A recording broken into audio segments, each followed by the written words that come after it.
شروع اللہ کا نام لے کر جو بڑا مہربان نہایت رحم والا ہے۔ اے پیغمبر صلی اللہ علیہ وآلہ وسلم،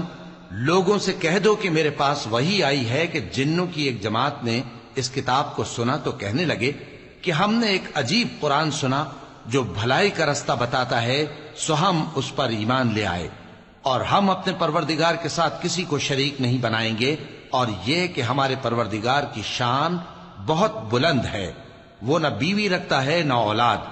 اور یہ کہ ہم میں سے کوئی بے وقوف اللہ کے بارے میں جھوٹ گھڑتا ہے، اور ہمارا یہ خیال تھا کہ انسان اور جن اللہ کی نسبت جھوٹ نہیں بولیں گے،